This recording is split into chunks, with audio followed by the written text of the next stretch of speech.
শরীরে রক্ত পরিষ্কার রাখতে হলে কচু শাক খান, বেশি বেশি কচু শাক খাবেন আর রক্ত পরিষ্কার রাখবেন। আসসালামু আলাইকুম, সবাই কেমন আছেন? আলহামদুলিল্লাহ আমরা সবাই ভালো আছি। তো আজকে আমি রান্না করব কচু শাক, সেটাই শেয়ার করতেছি আপনাদের সাথে। তো কচু শাকগুলো আমি প্রথমে পরিষ্কার করে নিতেছি বেসিনে পানি দিয়ে আর কি। তো কচু শাকগুলাই একটু একটু লালচাও হয়ে গেছে, সেজন্য আমি লালচাগুলো বেছে বেছে ফেলে দিয়ে তারপরে নিতেছি আর কি। তো এখানে সবগুলো কচু শাক একদম কড়া কড়া লক, এই জন্য একটু এমনিতেই লাল।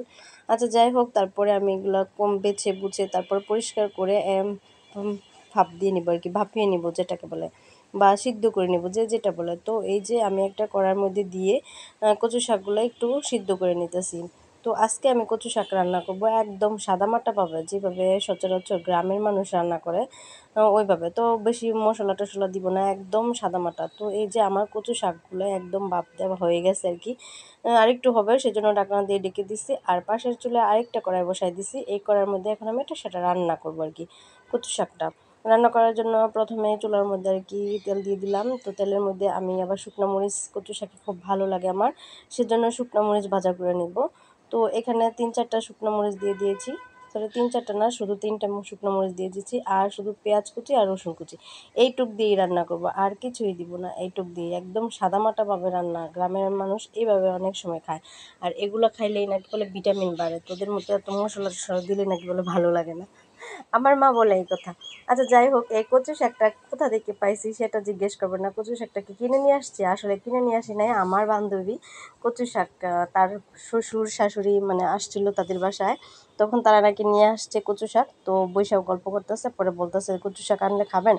হ্যাঁ ঠিক আছে, পরে সে দিয়ে দিছে, আর সেই কচু শাকটাই আমি রান্না করতেছি।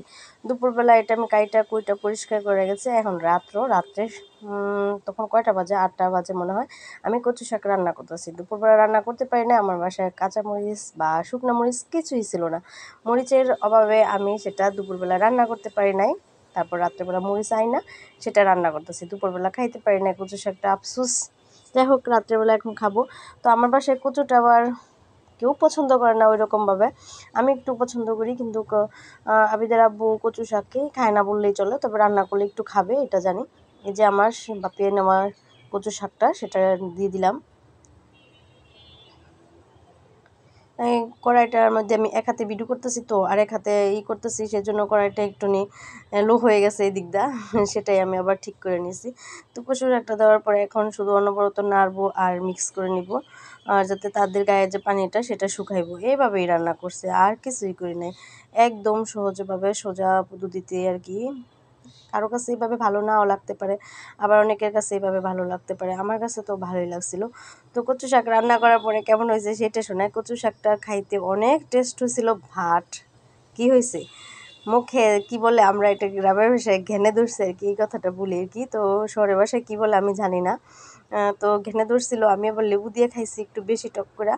আবিদার বাবুকে বলছিলাম, কিন্তু খুব একটা মনে হয় শোনে নাই, অন্য কথা মনোযোগ ছিল মোবাইলে। তো উনি তো খাইছে, খাওয়ার পরে নাকি ধরছে, বলতেছে তুমি আমাকে আগে বলবা না, আমি কিন্তু আগেই বলছিলাম, কিন্তু শুনতে পাই নাই বা অন্যমনস্ক ছিল সেজন্য। আচ্ছা যাই হোক, তো ওই ভাবিকে, সরি ভাবি বলে আমার বান্ধবী, ভাবিও বলি ওনাকে প্রায় সময়, ওই ভাবিকে অনেক অনেক ধন্যবাদ এই যে কচু শাক দিয়েছে যে সেজন্য। তো কচু শাক দিয়েছে, সাথে আবার কাঁঠালও দিয়েছিল, তারপরে আবার 4টা বড়াও দিয়েছিল। সব কিছুর জন্য আপনাকে অনেক অনেক ধন্যবাদ। আপনি আমার যদি ভিডিও দেখে থাকেন অবশ্যই দেখবেন জানি।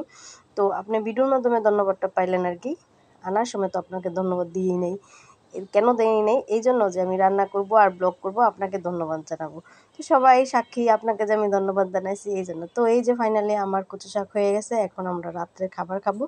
তো রাত্রে খাবারের জন্য এই যে আমি ভাত নিয়েছি, কচু শাক নিয়েছি, তারপরে এই যে এখানে গরু গোস্ত দুপুরে রান্না করছিলাম সেটা নিয়েছি, আর এই যে কেসকি মাছ রান্না করেছিলাম সেটা নিয়েছি। তো কেসকি মাছটা আনার পরে আমি ভাবছিলাম ব্লগ করব, কিন্তু করতে পারি নাই বলতে আমার মনেই ছিল না আর কি এটার সময় যে ব্লগ করব। দুপুরে রান্নার সময় আমার একটু তাড়াহুড়া লাগে, বাচ্চা আছে, এই জন্য অতটা মনেও থাকে না, সেজন্য আর কি করতে পারি নাই। যাই হোক, আরেকদিন কচু শাক আনলে আমি সেটা, সরি কচু শাক বলে কেসকি মাছ আনলে সেটা ব্লগ করব, আজকে করতে পারি না দেখে কী হয়েছে। তো এখন খাবারের পালা, আবিদকে বলতেছে আবিদ খাবে কিনা, আবিদে খেলা করতেছে আর দৌড়াইতেছে, এইভাবেই কাটতেছে আর কি। তো আবিদের আব্বু আসবে, খাবে, বলতেছে তুমি খাও। তো আমি ভাত একটু বেশি পরিমাণ নেই দেখে আবিদের বাবা বলে রাত্রে খাবার কমায় দাও আমার হাসি পায় মাঝে মাঝে, এইটুক ভাত কি বেশি? এরকম হয়। বলে রাত্রে খাবারটা একটু কমায় দাও, মোটা হয়ে যাইবা। মোটা না, পেটটা বাড়বে, আর কিছু না। তো সবাই ভালো থাকুন, সুস্থ থাকুন। আল্লাহ হাফেজ।